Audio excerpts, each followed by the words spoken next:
रामकृष्ण हरी मानदेश भूषण मध्ये सर्व प्रेक्षकांचे मनपूर्वक स्वागत. नाचू कीर्तनाचे रंगी भाग क्रमांक 51 आपण पाहत आहात. या भागासाठी आज आपल्या मानदेश भूषण सोबत आहेत स्वरांजली धनंजय गोंजारे आहेत.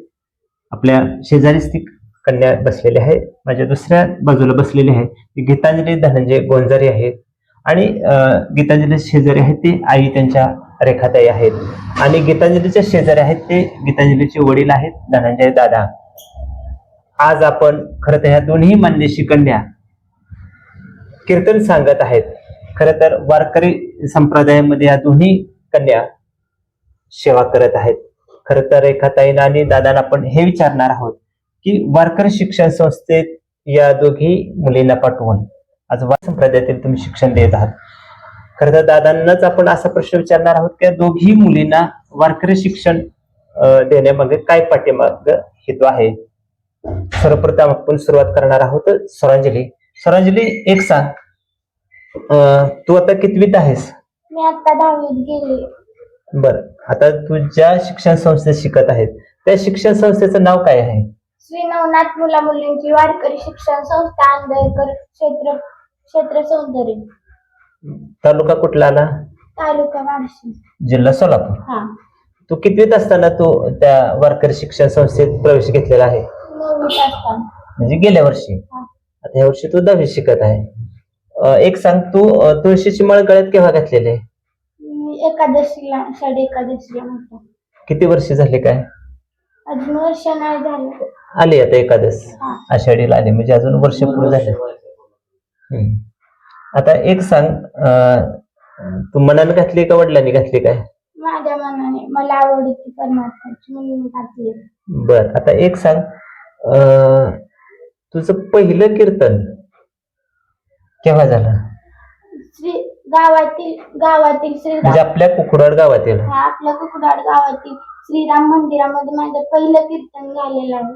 बर, पहिलं कीर्तन ज्यावेळी झालं त्यावेळी पहिला अभंग तू कुठला घेतला होता? रामकृष्ण नामे हे दोन्ही साजरी हृदय मंदिरित मराकार, आपुल्या पुन्हा करा सोडवण संसार बंधन तोडावे, ज्ञानदेव ध्यानी रामकृष्ण माळा हृदय जिवाळा श्रीमूर्ती राया. हा तुझा पहिला अभंग. बर, पहिला अभंग म्हणजे पहिलं कीर्तन म्हटलं का थोडं भीती वाटते, आपल्याच गावातली माणसं असतात. काय अनुभव आला तुला पहिल्यांदा? मला पहिल्या कीर्तनात भीती वाटली, पण गावातल्या माणसांनी लोकांनी मला कीर्तनात साथ दिली, त्यामुळे नंतर नाही काय वाटलं, पण अगोदर भीती वाटत होती मला. भीती वाटली पहिल्यांदा? हा. आता एक सांग, तुझं प्रवचन नाही झालं अजून, नाही. मग तुझ्या दृष्टीनं प्रवचन अवघड का कीर्तन अवघड? प्रवचन अवघड. कस काय म्हणजे? प्रवचन नॉनस्टॉप असतं, कीर्तन असं हे असतं. म्हणजे कीर्तनाला थोडा आधार तरी घेता येतो, प्रवचनाला तसा आधार घेता येत नाही, बरोबर ना? बरं, आता एक सांग स्वरांजली, तू 10वीत आहे, आता तुला 10वीचा अभ्यास करावा लागणार आहे आणि तुझा वारकरी संप्रदायाचा अभ्यास करावा लागणार आहे. कसं तू नियोजन करणार? मी दोन्हीकडे पण थोडं थोडं लक्ष देणार, वारकरी संप्रदायाकडे पण आणि शाळेत पण. बर, आता तू 10वी झालेली आहे, आता पुढं काय व्हायचं ठरवलंय तू? म्हणजे कितवीपर्यंत शिक्षण घेऊन पुढचं नियोजन कसं आहे तुझं? जोपर्यंत माझं परफेक्ट होत नाही तोपर्यंत मी कीर्तन शिकणार आहे. बर, कीर्तन शिकणार. आता तुझं जे वारकरी शिक्षण संस्थेला दैनंदिन कसं असतं कार्यक्रम? म्हणजे किती वाजता उठते आणि अभंग कीर्तन कसं असतं तिथलं नियोजन? की अभ्यासक्रम कसा असतो तिथला? सकाळी 4ला उठायचं, 4 ते 5:30 पर्यंत पेटीची प्रॅक्टिस करायची गायनाची, आणि नंतर ना आपलं आवरायचं, एका तासात आंघोळी करायची. आंघोळ झालं की मग पाठाला बसायचं, पाठ एका तासात घेणार, पाठ झालं की मग अभ्यास करत बसायचा, नाहीतर आपलं आवरायचं आणि नंतर 9ला बरोबर जेवायला बसायचं, 10 वाजेपर्यंत आवरायचं, 10ला शाळेत जायचं, नंतर 4:30ला यायचं, 4:30 ते 5 पर्यंत आपलं आवरायचं, म्हणजे हातपाय तोंड द्यायचं आणि नंतर ना हरिपाठाची तयारी करायची. हरिपाठ झालं की मग अभ्यास करत बसायचं, नंतर जेवण झालं की मग झोपायचं. हा दैनंदिन तुझा झाला. आता एक सांग, कीर्तन सांगत असताना तुला असा अनुभव आला असेल, आपल्याला गायन महत्वाचं आहे, बरोबर ना? कारण गायन असेल की कीर्तनाला अजून रंगत येते. तर तुला जाणीव झाली की आपल्याला गायला अजून आपण कुठेतरी कमी पडतोय, तर तो कसा म्हणजे गॅप काढणार भरून, म्हणजे गायनाची प्रॅक्टिस का कसं करणार ते अजून?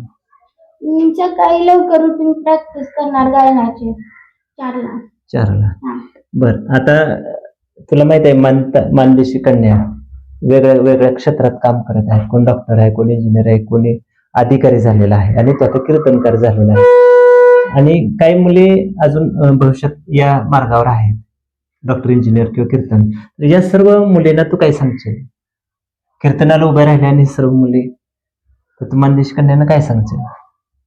मी सांगेल पण माझी आवड परमार्थात आहे, पण तुम्हाला काय शिकायचं आहे ते शिका, पण समाजाला चांगली वागणूक द्या, म्हणजे समाज चांगला घडवून आणा, एवढंच सांगेल. धन्यवाद. गीतांजली, ती स्वरांजली आणि तू गीतांजली, तू कितवीत आहे मला सांगा मी आता? आता 8वीला गेले. 8वीला गेली. बरं, एक सांग गीतांजली की तू वारकरी शिक्षण संस्थेत कितवीत असताना प्रवेश घेतला होता काय? 7वीत असते. बरं, 7वीत असताना गेली. मला केव्हा? माझ्या दोघींनी एकाच वेळेला घातले का? एकाच वेळेला. बरं, आता एक सांग की तुझं पहिलं कीर्तन कुठे झालेलं आहे? संस्थेवर झाली. संस्थेत, म्हणजे प्रॅक्टिस म्हणून. हा. बर, मग तुला ज्यावेळेस कीर्तन सांगायला शाळेतलीच मुलं होती तुझ्या वर्गातली पहिल्यांदा, बरोबर आहे ना? मग भीती, कसं अभंग आठवला, काय कसं झालं ते पहिलं व्यासपीठ तुझं? भीती वाटली, पण महाराज होतो म्हणून नाही होत. थोडं गुरु होते, गुरु असल्यामुळे तुला कसलीच भीती वाटली. पण परत प्रत्येक वेळेला गुरु नसणारच ना, बरोबर आहे ना? मग त्यावेळेला भीती वाटणारच ना. नाही, तशी प्रॅक्टिस होती. प्रॅक्टिस होती. ज्यावेळेला तुझं पहिलं कीर्तन झालं शाळेमध्ये, त्याला अभंग कुठला होता, काय आठवतंय का?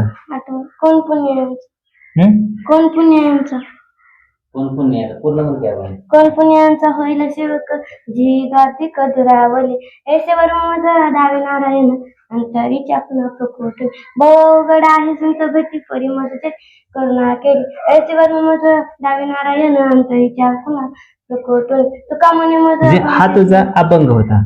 आता अभंग सगळ्या निरूपण सांगावं लागतं, स्पष्टीकरण. तर त्याच्यात तू काय काय सांगितलं? आता जो अभंग घेतला त्याचं स्पष्टीकरण काय दिलं असतं?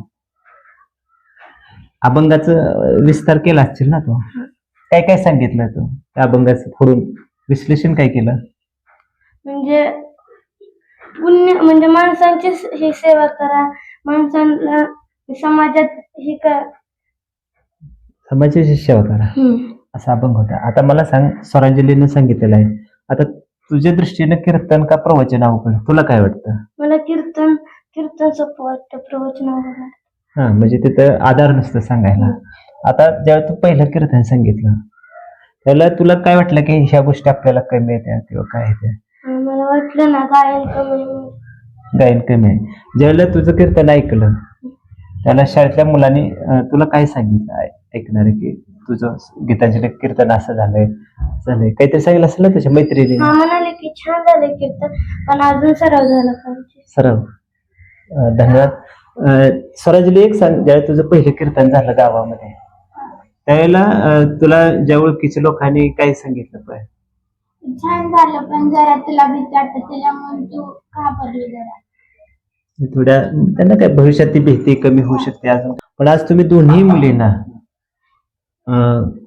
वारकरी शिक्षण संस्थेत पाठवलं आहे आणि कीर्तन प्रवचन या संदर्भातला तुम्ही त्यांना ज्ञान देत आहात. काय विचार आहे तुमचा म्हणजे त्या पाठीमागे? माझं म्हणणं कसं आहे, मुलीने मोठं व्हावं, जसं शिवलेल्या पाठीने महाराष्ट्रभर गाठते किंवा जगभर गाठते, असं माझ्या मुलीने पुढे सांगतो, असं जगभर आपलं नाव करावं, गावाचं नाव करावं, महाराष्ट्राचं नाव करावं, अशा अपेक्षा माझ्या त्या पाठीमागे. धन्यवाद ताई. खरं तर तुम्ही स्वरांजलीचं पहिलं कीर्तन तुम्ही गावात ऐकलेलं आहे. पहिले कीर्तन ऐकल्यानंतर तुम्हाला काय वाटलं? कारण पहिल्याच मुलीचं ऐकायला मिळालं, कारण हिचं काय तुम्ही काही संस्थेत ऐकलेलं नाही गीतांजली. आनंद वाटला, आपली मुलगी कीर्तन सांगते. धन्यवाद. खर तर नाचू कीर्तनाचे रंगी भाग क्रमांक 51 मध्ये खर तर आपण दोन्ही स्वरांजली आणि गीतांजली यांच्याशी गप्पा मारलेल्या आहेत. खरं तर मानदेशी कन्याचा एक अभिमान वाटावा अशा दोन्ही बहिणी आज वारकरी संप्रदायाच्या माध्यमातून कीर्तन प्रवचन सांगत आहेत. भविष्यात खरं तर त्यांना अधिक गती येणार आहे. खरं तर शाळकरी विद्यार्थी आहेत. मान तालुक्यात आज प्रत्येक क्षेत्रात आज मानदेशी कन्येला पाहिल्यानंतर एक अभिमान वाटतो. खरं तर स्वरांजली आणि गीतांजलीने वारकरी शिक्षण संस्थेत घेऊन आज माऊलींच्या व्यासपीठावर कीर्तन सांगत आहेत. खरोखर मानदेशासाठी अभिमानास्पद आहेत. दादाने, धनंजय दादाने आणि रेखाताईंनी पण सांगितलंय की पहिलं कीर्तन ऐकल्यानंतर काय वाटलं आणि का मी मुलींना शाळेत पाठवलं. दादाने आपण धन्यवाद देऊया. आणि मानदेशी कन्या दोघींनाही मानदेश कन्या दोन्ही मानदेश कन्या मानदेश भूषण शिकवलेल्या आहेत. दोघींना धन्यवाद. रामकृष्ण हरी.